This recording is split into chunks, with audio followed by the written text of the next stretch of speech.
Today, it's just an empty room. And yet, it used to be the place where Monfalcone's Muslims would come to pray. Here, the Imam Abdelmajid Kinani preached a moderate form of Islam for nearly 20 years. The town council recently ordered the closure of the premises, saying that urban planning rules had not been respected. We weren't even given advance notice. One evening, out of the blue, I heard on the TV that the mayor had ordered the closure of the premises. It's not fair. We feel like we're in a war. We're being attacked. Why close a place of prayer when we're not hurting anyone? The prayer room has always been part of this Islamic centre, registered as a cultural association. Activities for adults and children are organised here, like Arab language lessons, cultural projects and after-school classes. Boukanati is one of the centre's founders. He's shocked by the decision, that he considers discriminatory and against the constitutional right of freedom of religious practice. We feel targeted. We no longer have a place to practice our religion, to pray. It's very serious. The mayor has clearly said that there is no place for mosques here.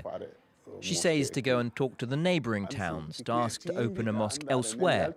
She says the local planning laws do not allow for a mosque and that won't change.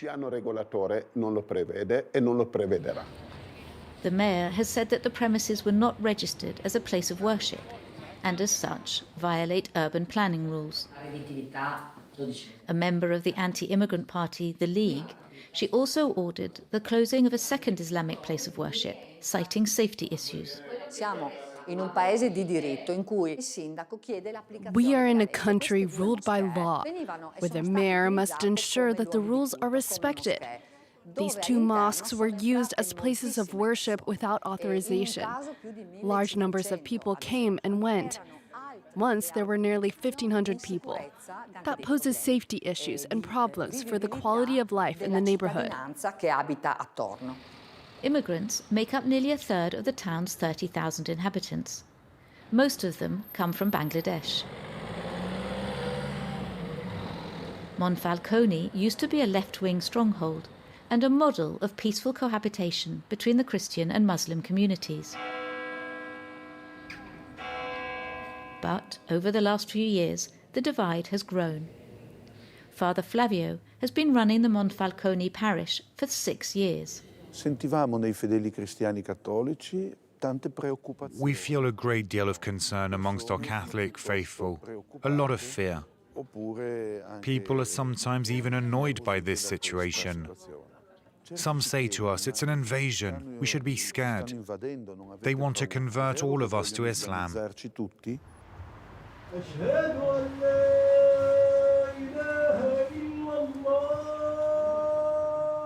Monfalcone is not an isolated case.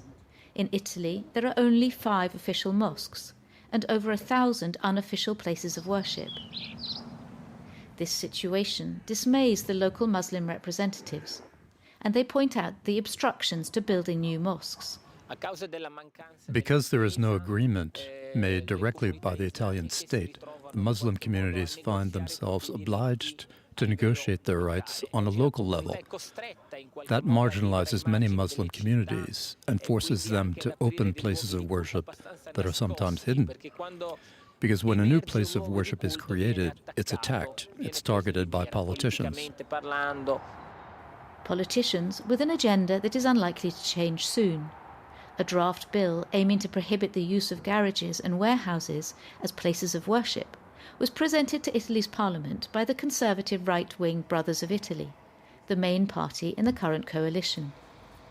Nearly 3 million Muslims officially live in Italy, of which 1 million have Italian nationality.